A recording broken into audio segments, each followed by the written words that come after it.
सरल श्रीमद्भगवद गीता हिंदी। गीता चिंतन और बोध। लेखक रामचंद्र जोरवर, दार्शनिक सिद्ध साधक। अध्याय 1, अर्जुन विषाद योग। कुल श्लोक 47। भाग 1, श्लोक 1, 11 विषय दोनों सेनाओं के प्रमुख शूरवीरों की गणना एवं उनकी शक्ति का वर्णन। भाग 2, श्लोक 12, 19 विषय दोनों सेनाओं की शंख ध्वनि का वर्णन। भाग 3, श्लोक 20, 27 विषय अर्जुन द्वारा सेना के निरीक्षण की घटना। भाग 4, श्लोक 28-47 विषय मोह से व्याप्त अर्जुन की भय, ममता और शोकाकुल वाणी। भाग 1, श्लोक 1 से 11 दोनों सेनाओं के प्रमुख शूरवीरों की गणना करते हैं और उनकी ताकत का वर्णन करते हैं। श्लोक 1, अध्याय 1। धृतराष्ट्रोवाच धर्मक्षेत्रे कुरुक्षेत्रे समवेता युयुत्सव मामका पांडवाश्चैव किम कुर्वत संजय। विषय युद्ध के बारे में धृतराष्ट्र का प्रश्न। अनुवाद। धृतराष्ट्र ने कहा, हे संजय, धर्म की भूमि कुरुक्षेत्र में युद्ध की इच्छा से मेरे और पांडु के पुत्रों ने एकत्र आकर क्या किया। चिंतन। धृतराष्ट्र पांडु के सौतेले भाई हैं। वह अंधा पैदा हुआ था, इसलिए उनके सौतेले भाई पांडु को हस्तिनापुर की गद्दी मिली, भले ही वे सबसे बड़े थे। पांडु अपनी दोनों रानियों कुंती और माद्री के साथ श्रम से बचने के लिए वन में चले गए। फिर उन्होंने धृतराष्ट्र को हस्तिनापुर के सिंहासन पर अस्थायी रूप से स्थापित किया। लेकिन वन में ही पांडवों के जन्म के बाद पांडु स्वर्ग चले गए। माद्री सती हो गई और कुंती विधवा होकर पांडवों के साथ हस्तिनापुर लौट आई। पांडव छोटे थे, लेकिन धृतराष्ट्र हस्तिनापुर के सिंहासन के प्रलोभन से नहीं बच सके। गांधारी से उसके 100 पुत्र भी हुए, जो कौरव कहलाते हैं। नियमों के अनुसार पांडु के बाद धृतराष्ट्र को पांडु के ज्येष्ठ पुत्र युधिष्ठिर को हस्तिनापुर की गद्दी पर बिठाना चाहिए था, लेकिन उसने ऐसा नहीं किया। हस्तिनापुर का विभाजन करते हुए उन्होंने इंद्रप्रस्थ के बंजर और जंगली क्षेत्र को युधिष्ठिर को दे दिया। पांडव उससे भी संतुष्ट थे। उसने अपनी योग्यता के बल पर इंद्रप्रस्थ को स्वर्ग बना दिया। धृतराष्ट्र के पुत्र दुर्योधन को उस भी नहीं देखा गया। इंद्रप्रस्थ की महिमा देखकर उनके मन में ईर्ष्या उत्पन्न हो गई। तब शकुनी मामा, कर्ण, दुशासन इस चांडाल चौकड़ी से परामर्श किया और पांडवों को जुआ खेलने के लिए आमंत्रित किया। शकुनी को छल कपट से खेलने की आदत थी। उसने दुर्योधन की तरफ से चाल चली और पांडवों से इंद्रप्रस्थ जीत लिया और पांडवों को वनवास में भेज दिया। उन्हें 12 वर्ष का वनवास और 13वें वर्ष के लिए 1 वर्ष का अज्ञातवास दिया गया। पांडव भी इसके पास से सुरक्षित निकल गए।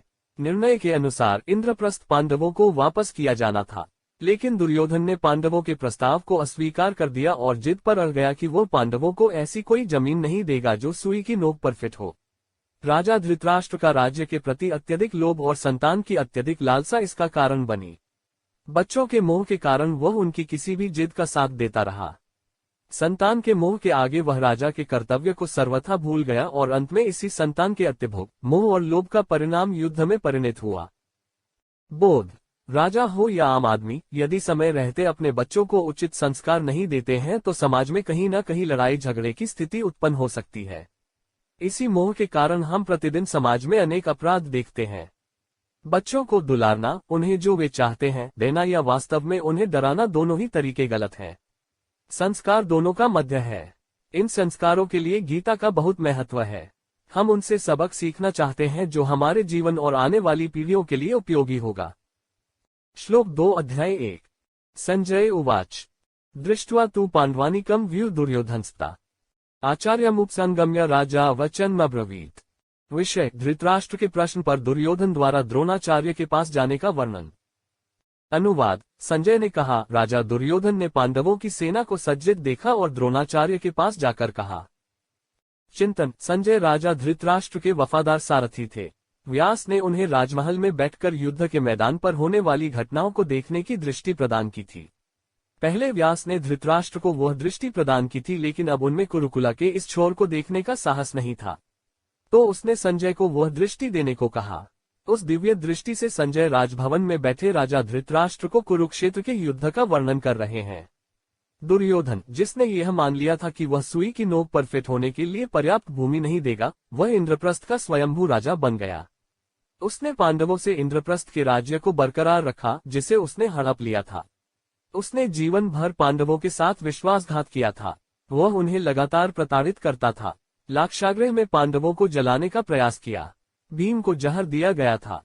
राजसभा में द्रौपदी का वस्त्रहरण किया गया। दुर्योधन के खाते में ऐसे कई पाप जमा हो गए। यह वह था जो पांडवों के सामने लड़ने के लिए बेशर्मी से खड़ा था। बोध। मनुष्य को अपना जीवन प्रारंभ से ही सावधानी से व्यतीत करना चाहिए ताकि बाद में कुल का ऐसा विनाश देखने का समय हमारे पास न आए। दूरदर्शिता के बजाय दूरदर्शिता के साथ जीना सीखने का अर्थ है कि जीवन हमेशा सुचारू रूप से चलता रहे। किसी को बेरहमी से सताया जाए, किसी की जान ली जाए, किसी की इज्जत से खिलवाड़ किया जाए तो युद्ध संग्राम की स्थिति उत्पन्न होगी। इस संसार में अहंकार अधिक समय तक नहीं टिकता। श्लोक 3 अध्याय 1। पश्चैता पांडुपुत्र नामाचार्य महती चमून व्यूढ़ा द्रुपद पुत्रेण तव शिष्यन धीमता। विषय दुर्योधन द्वारा गुरु द्रोणाचार्य से पांडवों की सेना देखने की प्रार्थना। अनुवाद। हे आचार्य, पांडु के पुत्रों की इस महान सेना को देखें जिसे आपके बुद्धिमान शिष्य द्रुपद के पुत्र धृष्टद्युम्न ने रणनीति बनाए और उठाया। चिंतन। एक धोखेबाज दिमाग हमेशा तिरछा सोचता है। इधर दुर्योधन भी कपट के माध्यम से अपने गुरु द्रोणाचार्य से संवाद कर रहा है। अपने स्वार्थ के लिए इन छली मनुष्यों को गुरु, संबंधियों, मित्रों, प्रियजनों, संसार से कोई लेना देना नहीं है। उनकी दृष्टि इससे आगे नहीं जाती कि हम अकेले ही सबसे कांटा निकालकर सुखमय राज्य और शक्ति का भोग करें। ऐसी कुनीतियों से परिवार और समाज हमेशा संकट में रहता है। यहाँ दुर्योधन अपने स्वार्थ साधने के लिए गुरु द्रोणाचार्य की हीनता की ओर इशारा कर रहा है। धृष्टद्युम्न द्रुपद के पुत्र हैं। द्रुपद की द्रोणाचार्य से शत्रुता के कारण द्रुपद ने धृष्टद्युम्न को विशेष रूप से यज्ञ करके द्रोणाचार्य को मारने के लिए जन्म दिया। द्रोणाचार्य ने यह जानते हुए भी बड़ी उदारता के साथ धृष्टद्युम्न को युद्ध का पूरा प्रशिक्षण दिया था। उसी धागे को पकड़कर दुर्योधन आचार्य के उत्थान की कोशिश कर रहा है। वह द्रोणाचार्य के लिए एक उपहासपूर्ण व्यंग्यात्मक टिप्पणी करता है, आपका बुद्धिमान शिष्य। धृष्टद्युम्न द्रौपदी के भाई थे। दोनों का जन्म द्रुपद के यज्ञ से हुआ था। जाहिर है कि वह पांडवों की तरफ से एक लड़ाकू था। पांडवों ने ही उन्हें अपनी सेना का सेनापति बनाया था, अतः उसने पांडवों की सेना की भी योजना बनाई। बोध। किसी व्यक्ति को स्वार्थ सिद्धि के लिए कितना नीचे गिरना चाहिए, इसकी एक सीमा होती है। लेकिन कुछ लोगों के लिए क्या सीमा है? जो लोग इसे नहीं जानते वे निम्नतम स्तर पर पहुंचे बिना नहीं रहते और अंत में कईयों को इसका परिणाम भुगतना पड़ता है। श्लोक 4, 5 और 6 अध्याय 1। अत शूरा महेश्वासा भीमाजुन समायुधि युयुधानो विराटश्च द्रुपदश्च महारथ धृष्टकेतुश्चिकितान् काशीराजश्च वीर्यवान् पुरुजित कुन्तिभोजश्च शाब्यश्च नरपुंगव युधामन्युश्च विक्रांत उत्तमोजाश्च वीर्यवान् सौभद्रो द्रौपदेयाश्च सर्वैव महारथा। विषय महारथी के नाम जो पांडव सेना के प्रमुख थे। अनुवाद। इस सेना में भीम, अर्जुन जैसे बड़े धनुषधारी, सात्यकी, विराट, ऋषि द्रुपद, धृष्टकेतु, चेकितान, बलवान काशीराज, पुरुजित, कुंतिभोज, नरश्रेष्ठ, श्याव्य, पराक्रमी युधामन्यु, शक्तिमान उत्तमौजा, सुभद्रपुत्र अभिमन्यु और द्रौपदी के 5 पुत्र सभी महारथी हैं। चिंतन। पहले धनुष, गदा, तलवार योद्धाओं के प्रमुख अस्त्र थे। इन्हीं अस्त्रों से सभी योद्धा युद्ध करते थे। दुर्योधन द्वारा यहाँ नामित सभी योद्धा उस समय के महान योद्धा थे जिन्हें महारथी कहा जाता था। प्रत्येक योद्धा द्वारा अपने बाणों से हजारों सैनिकों को यमसदन भेजा गया। यहाँ दुर्योधन सबसे पहले भीम का नाम लेता है। भीम दुर्योधन के नंबर 1 दुश्मन थे। उनमें बचपन से ही दुश्मनी रही है, इसलिए दुर्योधन ने भीम को जहर दे दिया। मनुष्य हमेशा अपना नंबर 1 दुश्मन पहले देखता है। यहाँ दुर्योधन उसी अवस्था में है। वह जानता है कि अकेला भीम कितना खतरनाक है। सभी पांडवों में भीम कौरवों से सबसे ज्यादा नफरत करते थे। कौरवों के प्रति उनके मन में सबसे अधिक प्रतिशोध की भावना थी और यहाँ तक कि द्रौपदी के चीरहरण के दौरान दुर्योधन की जान तोड़कर दुर्योधन को यमलोकी भेजने की कसम खाई थी। इसलिए दुर्योधन ने यहाँ सबसे पहले भीम का जिक्र किया है। बाद में उन्होंने अन्य योद्धाओं के नाम लिए। बोध। एक बार मन में किसी के प्रति शत्रुता उत्पन्न हो जाए तो वह जल्दी मन से नहीं छूटती। मनुष्य का यह प्राचीन इतिहास आज भी हमारे आसपास देखा जा सकता है। एक बार शत्रुता स्वीकार कर लेने के बाद जीवन में एक स्थायी कोहरा पैदा हो जाता है। तब वह समय आता है जब मनुष्य बिना आग के जीवन भर जलता है। इसलिए मनुष्य को शत्रुता करते समय बार बार विचार करना चाहिए। स्वार्थी कारणों से भी शत्रुता की आग में न उतरना ही सच्ची बुद्धिमानी है। श्लोक 7 अध्याय 1। अस्माकं तु विशिष्टा ये तान्यबोध द्विजोतम नायिका मम सैन्यस्य संज्ञात तानब्रवीमीते। विषय। द्रोणाचार्य से दुर्योधन का अनुरोध यह सुनने के लिए कि उसकी सेना में कौन कौन से योद्धा हैं। अनुवाद। हे ब्राह्मण श्रेष्ठ, जानिए आपके पक्ष में जो प्रधान है। आपकी जानकारी के लिए मैं आपको बताता हूं कि मेरी सेना के सेनापति कौन है। चिंतन, दुर्योधन का दोहरापन यहाँ स्पष्ट रूप से महसूस होता है। दुर्योधन, जो आचार्य द्रोण के व्यंग्य की ओर इशारा कर रहा था, यहाँ उन्हें विशेष महत्व, विशेष दर्जा देकर उन्हें उत्तेजित करने और प्रसन्न करने की कोशिश कर रहा है। यहाँ वह आचार्यों को द्विजोत्तम अर्थात ब्राह्मणों से श्रेष्ठ बता रहा है और अपने अधिकार और शक्ति का प्रदर्शन करना भी नहीं भूलता। वह आचार्यों से कह रहा है कि मैं आपको बताता हूँ कि मेरी सेना के सेनापति कौन है। उनके भाषण के माध्यम से रंगभेद भी व्यक्त किया जाता है। वह भेद छोड़कर हमारी सेना का नहीं कहते। अतः स्वाभाविक रूप से आचार्य के मन में भी दुर्योधन का दोहरापन नजर आएगा। बोध, एक राजा को हमेशा अपनी प्रजा और सेना के प्रति स्नेह की भावना रखनी चाहिए। राजा को उनके प्रति कभी भी परायापन महसूस नहीं करना चाहिए। लेकिन यहाँ स्पष्ट है कि दुर्योधन एक सुसंस्कृत राजा नहीं था। एक राजा जिसके मन में स्वार्थ है वह निश्चित रूप से राजा बनने के योग्य नहीं है। इसलिए ऐसे अपूर्ण ज्ञान के आधार पर बने राजा सदा के लिए संसार का नाश करते रहते हैं। वे दुनिया को अपने से परे कभी नहीं देखते हैं। केवल हथियार चलाने में सक्षम होने से कोई राजा नहीं बन जाता। उसे शस्त्रों के साथ साथ मन के शस्त्रों को चलाने का भी ज्ञान होना चाहिए। श्लोक 8 अध्याय 1। भवान् भीष्मश्च कर्णश्च कृपश्च समितिञ्जयः अश्वत्थामा विकर्णश्च सौमदत्तिस्तथैव। विषय, दुर्योधन द्वारा अपनी सेना के महान सेनापतियों के नामों का वर्णन। अनुवाद, आप पितामह भीष्म, कर्ण, विजयी कृपाचार्य, अश्वत्थामा, विकर्ण और सोमदत्त के पुत्र भूरिश्रवा। चिंतन, दुर्योधन की पांडवों को पराजित करने और अखंड पृथ्वी के अखंड राज्य का आनंद लेने की इच्छा दुर्योधन के मन से नहीं जाती है, इसलिए वह अपने रिश्ते को भूलकर पांडवों से लड़ने के लिए प्रेरित होता है। लेकिन वह नहीं जानता कि पृथ्वी अभी तक किसी की गुलाम नहीं बनी है। उसने दुर्योधन से पहले भी कई शासकों को देखा और फिर से शाश्वत विश्राम के लिए अपने गर्भ में सुला दिया। उन पर भी यही नियम लागू होने वाला था और इसके बाद आने वाले सभी महारथियों पर भी यही नियम लागू होना था।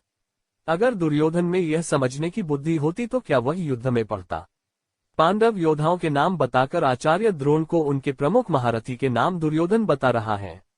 वह पांडवों को पल भर में हराने की योजना बना रहा है। बोध, जो आपकी तरफ से लड़ रहे हैं और क्या वही एक ही टोली के खिलाफ लड़ रहे हैं। युद्ध या युद्ध का निर्णय तब तक नहीं होता जब तक यह निर्धारित न हो जाए। यहाँ यह स्थिति पैदा हो गई है। बड़े बड़े योद्धा कुरुक्षेत्र पर आमने सामने खड़े हैं। दोनों पक्षों को जीतने की उम्मीद है। युद्ध में दोनों पक्षों की कभी जीत नहीं होती। एक की हार और दूसरे की जीत निश्चित है। वह निर्णय भी समय के अधीन है। श्लोक 9 अध्याय 1। अन्ये च बहव शूरा मदर्थे त्यक्त जीविता नाना शस्त्र प्रहरना सव्य युद्ध विशारदा। विषय, दुर्योधन द्वारा अपनी सेना के वीरों की प्रशंसा। अनुवाद, और भी अनेक शूरवीर हैं जिन्होंने मेरे लिए अपने प्राणों की आहुति दी। वे सब के सब नाना प्रकार के अस्त्र शस्त्रों से सुसज्जित और युद्ध में निपुण हैं। चिंतन, दूसरों को नीचा देखना दुर्योधन का स्वभाव है, इसीलिए उसके ऊपर युद्ध का यह समय आया है। उसे कभी समझ नहीं आया कि इस दुनिया में एक से बढ़कर एक योद्धा है। यदि उसे यह पता होता तो वह अपना सारा जीवन इतने घमंड में न बिताता। आचार्य द्रोण, पितामह भीष्म, कर्ण, कृपाचार्य, गुरुबंधु अश्वत्थामा, विकर्ण उनके सामने अपनी भावनाओं पर पत्थर रखकर लड़ने के लिए खड़े हैं। सामने और कई अन्य वीर पुरुष हैं जिन्होंने मेरे लिए अपने प्राणों की आहुति दी। वह द्रोणाचार्य से कह रहा है कि वे सब नाना प्रकार के अस्त्र शस्त्रों से सुसज्जित और युद्ध में निपुण हैं। तो वह अपने ही गुरुओं को याद दिला रहा है कि न केवल आप मेरे लिए लड़ रहे हैं बल्कि कोई और भी मेरे कहने पर मेरा पक्ष ले रहा है।